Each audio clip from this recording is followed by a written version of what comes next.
Today's daf yomi is Sanhedrin.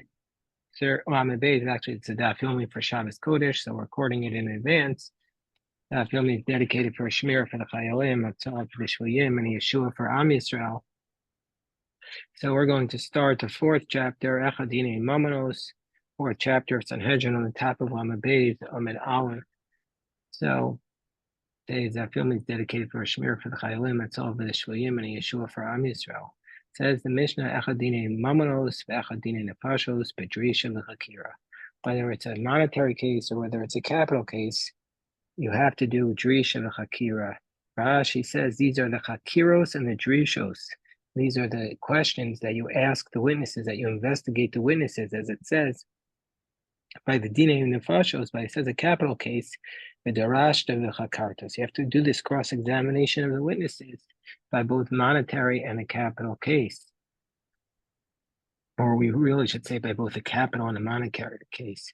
As it states, Mishpat Echad Yalachem, they have one law. But there are other distinctions. There are distinctions between monetary cases and capital cases. Mabein Dine Mamanos and Dine Nefashos. What's the distinction? Dine Mamanos Beshlosha. As we learned in the first chapter, monetary cases are 3 judges. Dine Nefashos Be'asrim Beshlosha. Capital cases are 23. Dine Mamanos Poslan Bein L'Schus Bein L'Chova. Monetary case, that first, when you start to discuss it, you can start the discussion by saying either to be liable or not liable, meaning to say whichever one they want to start with. But by a capital case, Dine Nefashos Poslan L'Schus. By a capital case, you have to start with the discussion by finding a way to try to prove him innocent.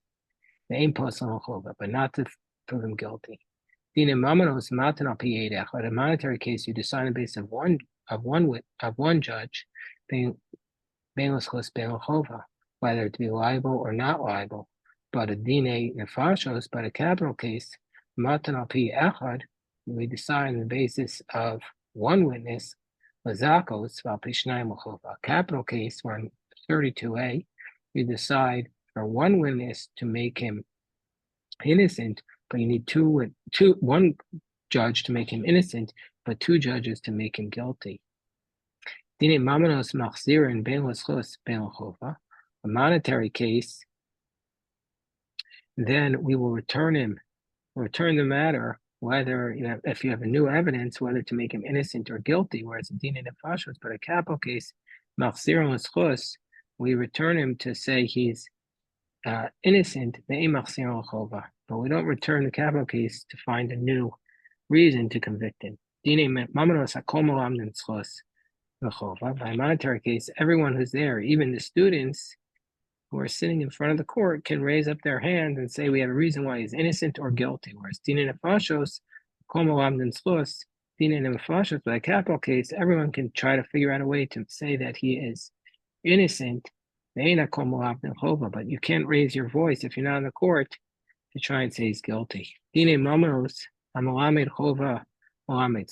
comes to a monetary case, the judge who started the discussion to bring proofs why he's liable, he's allowed to go back and say, actually, I want to bring proofs why he's not liable. But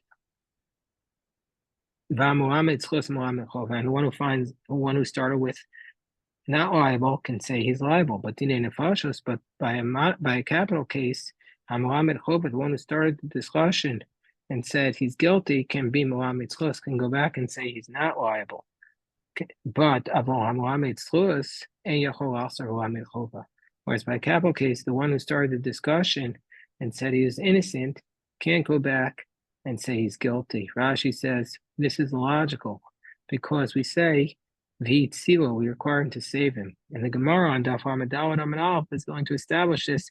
This is during the discussion. That's where you can't go back. Because since we're going to tell him he can't change his mind, he's going to look for proofs to try to attempt to support his words. But when it comes to the voting, how easy vote, where they've already looked at everything, then he's allowed to say no, he's guilty. Dine Nefashos, by a capital case, done in biyom v'gomer biyom. By a capital case, you start the judgment during the day and you finish it during the day. Dine mamanos, gomer bobayom. But a monetary case, you complete it during the day, whether it's to find them liable or not liable. We're in the middle of 32a. Dine nefashos, by a capital case, gomer bobayom was chus. In a capital case, we complete it during the day if we want to say he's not guilty, but if we want to convict him, then we have to wait till the next day. Rashi says, if we found him innocent, then on that day we establish and we announce the ruling. But if we can't declare him innocent on the first day, we don't declare him guilty on the first day, but we make sure it remains overnight until the next morning. Maybe you'll find a reason at night to acquit him. Maybe you'll find a reason at night to acquit him. So we're in the middle of 32a, So I guess, Jeff, wherever you're staying, they don't give you heat. That's okay. For this reason, and for this reason, you don't judge a case on Friday or on Erev Yantif. What's the reason? Rashi explains, because you can't finish it the next day if he's going to be found guilty, because the court does not override Shabbos. And we don't want to delay it until Sunday, because that's called delaying of the judgment once it's been released. Dine mamanos, hatmeos vataharos, mafchilon menagadol. When it comes to a monetary case, and also when it comes to laws of what is considered pure and what's considered impure, we start from the greatest of all the judges. And we first ask him the question, what does he say? But when it comes to Dine Nefashos, when it comes to a capital case, then we begin Matkil Menatzai. We start from the side. The judges would sit in a semicircle, and the least senior judge would sit on the sides. And so therefore, in this case, we're going to start from the sides because we're concerned maybe the senior judge will say we should convict, and nobody will want to argue with him because you're not allowed to argue with your teacher. So therefore, it's that Rashi says based upon the verse, Losanal Rib, which means Losanal Rab. It's a biblical prohibition that you're not allowed to argue with somebody who is a senior rabbi or somebody who's senior to you. So this is an actual biblical prohibition that Rashi says. Hakol ksherin ladun dine mamanos, ve'en hakol ksherin ladun dine nefashos. Everybody is kosher to judge a monetary case, but not everybody is kosher to judge a capital case. So el kohanim leviim v'Yisraelim hamasiyin l'kohuna. So who's able to judge? Only kohanim, leviim, and Yisraelim who are allowed to marry a Kohen, meaning to say regular Yisraelim who have the proper lineage, and their daughters can marry a Kohen. Dine mamanos mi ba'inan trisha v'chakira. So the Gemara says, you just said a monetary case requires a cross-examination of the witnesses. Is that really the case? Viraminu, we learned in a brisa, shtar shezmanu kosuv be'echa b'nisan b'shmita. Let's say there's a document that it says it was written on the 1st of Nisan in the year of a sabbatical year. Ubo Edim, and the witnesses came and they said, how are you testifying about this note? But on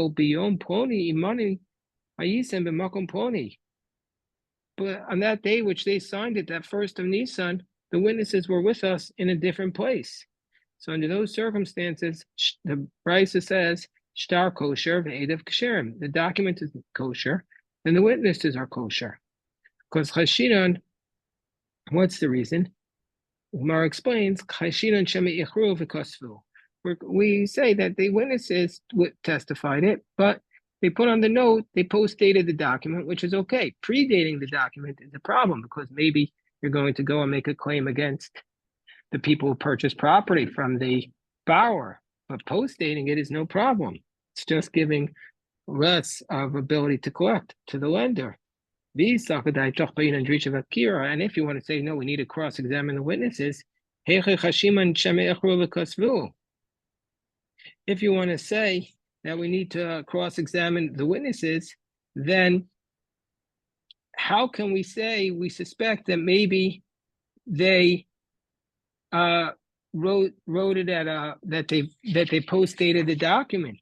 Meaning to say, then you can never cross-examine them. You'll never be able to cross-examine them at all.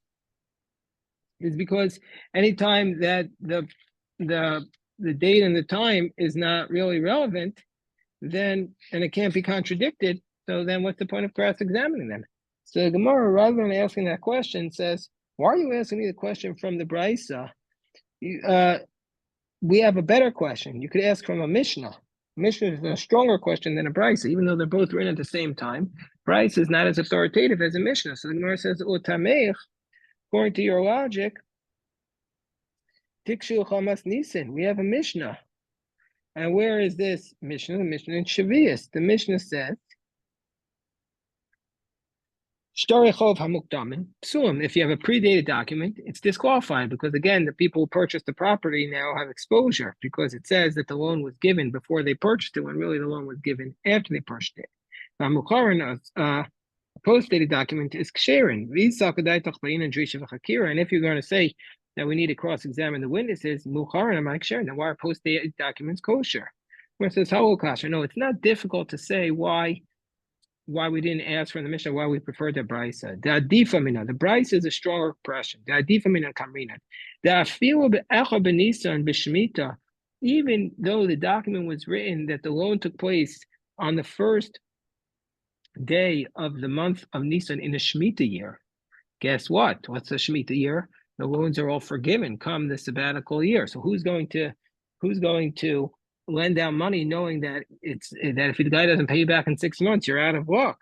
So nevertheless, that it's not common for people to lend money, and so therefore it's not common for people to lend money because they're afraid of the sabbatical year, and so they wouldn't post-date it because then everybody's going to say this is a forgery. Because why would you have such a document that's written so late? Because you don't typically lend this way. Nevertheless, even though I feel about having Nisa Mishmita, the Lashlicha into the Muzufe, the Muspe, the Leko Member Shemachrin of a Kasfu, the Merrill Ashtari, I feel nevertheless, keeping the Shvia Sofa Mishametes Machsharin. Yes, since you still have 6 months, we say, listen, with extenuating circumstances, you lent it like that. So therefore, the Gemara says, so that's why they asked the question from the Brisa. Okay, so the Gemara says, okay, fine, we understand why it's a better question from the Brisa. Mikol Makom Kasha. Well, if that's the case, we still have a problem. If you can always say that the document was post-dated, then how are you going to cross-examine the witnesses? So the Gemara says, let's discuss this, and there's a simon to remember it. The simon is called Charpash. That stands for Rav Chanina, Rav Papa, Rav Ashi. So we have 4 approaches. So first is Rav Chanina. Amar Rav Chanina, Dvar Torah, Achadine Mamanos, Achadine Nefashos, Patricia B'Chakir. First answer. Says, biblically speaking, you really need to cross-examine all the witnesses, even in a monetary case. As it says, Mishpat Echad Yelachem. There's one law for everyone. Matam Amru Dine Mamanos Loba Ina Patricia B'Chakir.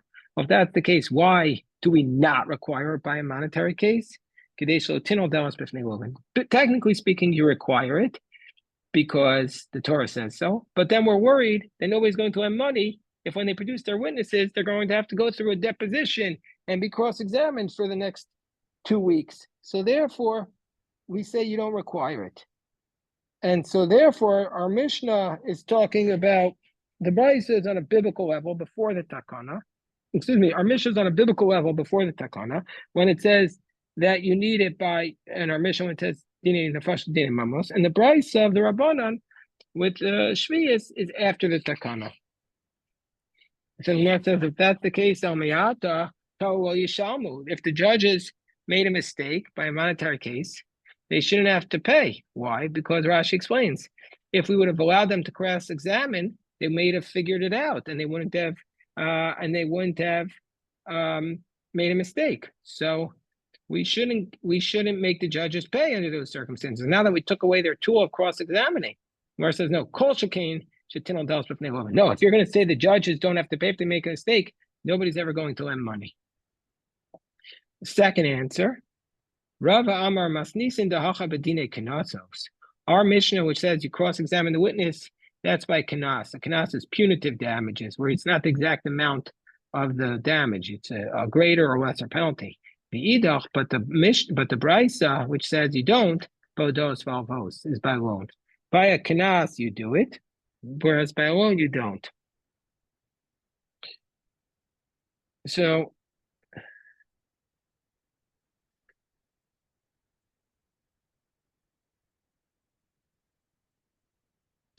what's the difference? So Gemara says, we'll read what Rashi says. Rava says, Rashi says, Travail Basar Takanta de Rabbanan. This was both after the Takan of the Rabbanan. And our Mishnah, which requires it, that's by Dine Knasos. By a penalty, because there we're not concerned that you're not going to lend the money, because it's nothing to do with a loan. It's a penalty. It's a penalty of, let's say, your ox scored. So, but by a loan, that's where we say there's no Drisha v'Chakira. So now we come to the third approach. Papa Amar Idi v'Idi be'odav alva. Papa says they're both by loans and admissions. Kan bedin meruma, kan bedin she'ena meruma. So basically, in the Mishnah, we're talking about a case that's a din meruma. What's a din meruma? Rashi says that the court recognizes that the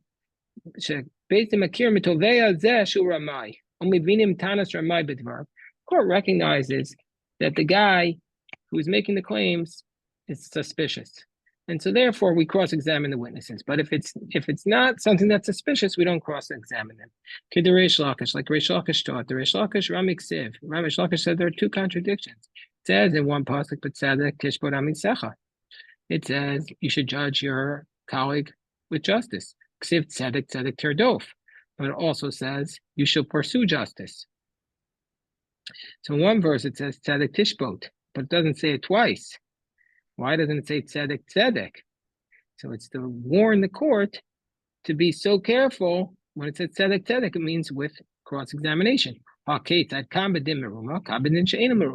If it's a case where we're suspicious, cross-examine. If it's a case where we're not suspicious, you don't cross-examine. Come to a fourth opinion. Rav Ashi says, Masnisin Kiddishaninan cry. So he says, our Mishnah is Kiddishaninan, that the Mishnah, the difference between the Mishnah and the Brisa is like we answered, meaning to say that any of these ways which you could say. What are the three ways again? Either is before the takana, or if we say it's referring to a kanas, or we say it's referring to a suspicious situation. But the psukim cited by Reish Lakish, echad l'din ve'echad l'pshara. One is for din, one is for judgment, and one is for a pshara. One is for mediation, arbitration. Rashi says the cry that Reish Lakish threw against each other is not difficult. Tzedek doesn't mean cross-examine them. It means to make it more righteous. Tzedek din shacha, v'tzedek pshara shacha. Either you go for judgment or you go for pshara, according to whatever you think. And you shouldn't pursue one more than the friend, more than the other.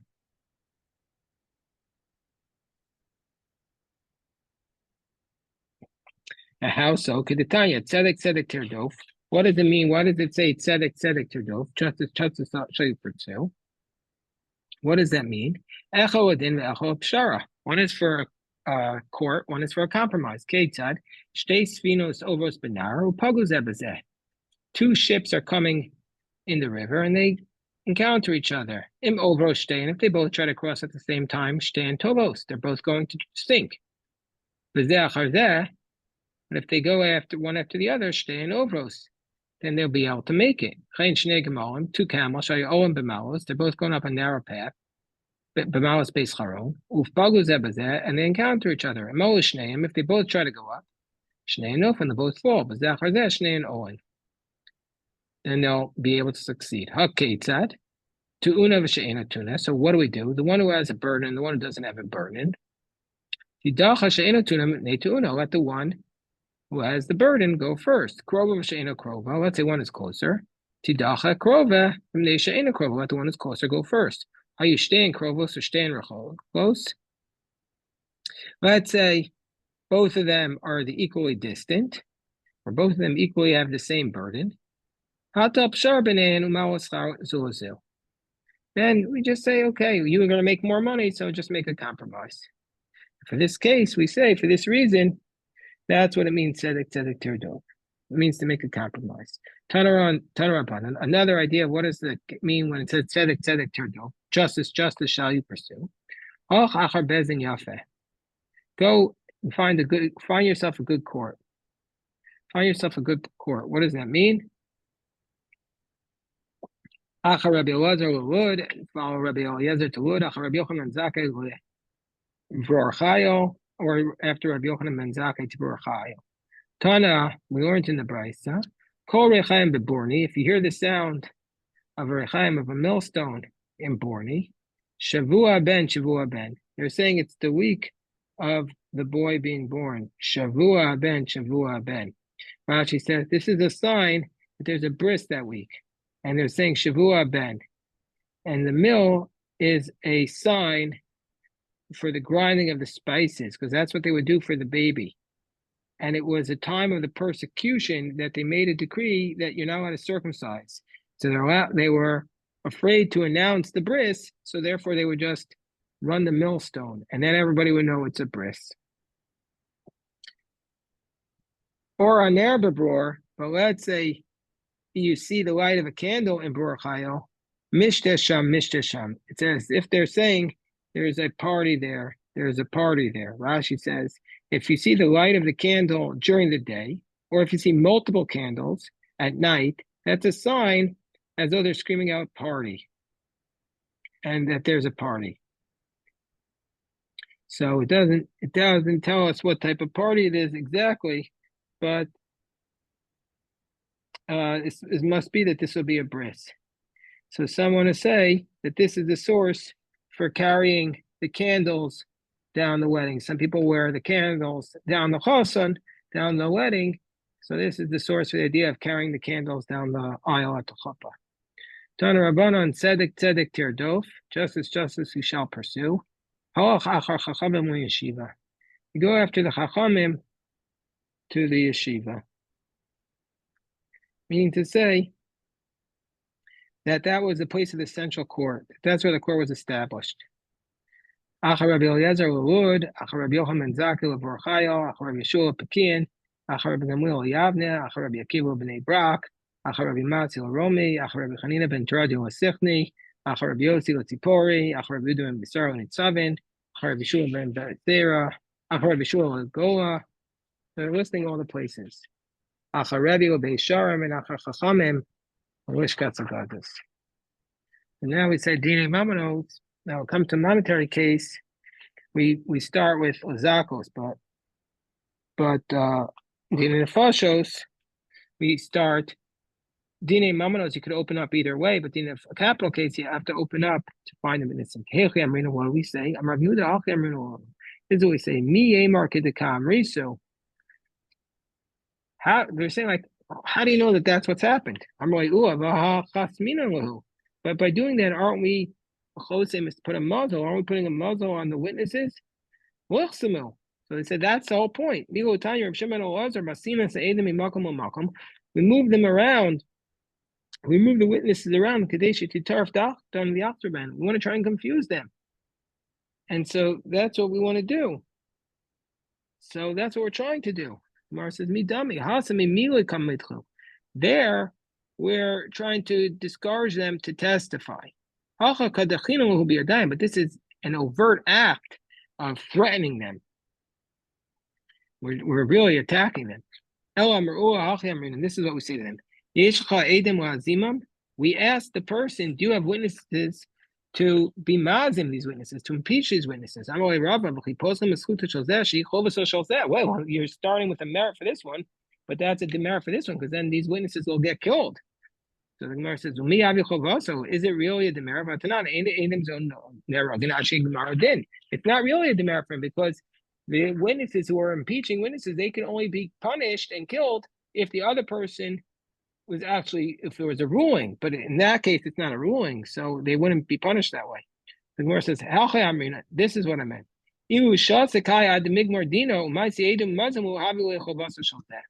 So if he's quiet and he lets the Gemara din and then he brings in the Edom, then it would be to this person's demerit.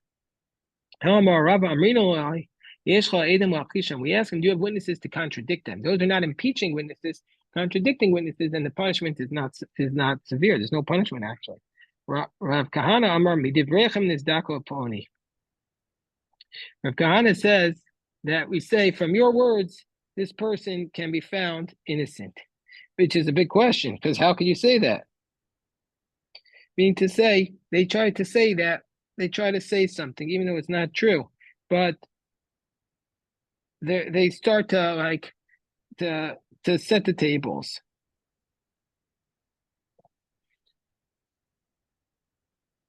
So meaning to say, we're leaning to acquit. That's how they start the discussion. We say to him, don't worry, if you didn't commit the murder, you'll be okay. I don't know how they could say this. They're trying to make sure he's not afraid. Ravashi says, we make an announcement, say whoever knows a meritorious claim, want to come and say it. Gemara says, Tanya Kavasi de Abaye Verava, Rabbi Omer, Moshachav Isho Tachme Mosatit, Mikan Sheposam Tine Nefashos Stil Zakos. It's from the Pasuk in the Torah. It says, by the Sota, we say, if you haven't done, if you're innocent. So we see that you start to try and give him an acquittal. Obviously, it's a very powerful daf, very spiritual, that we try to find a way to make the defendant at ease and not convicted. All right, Yasha Koch, any questions? Happy to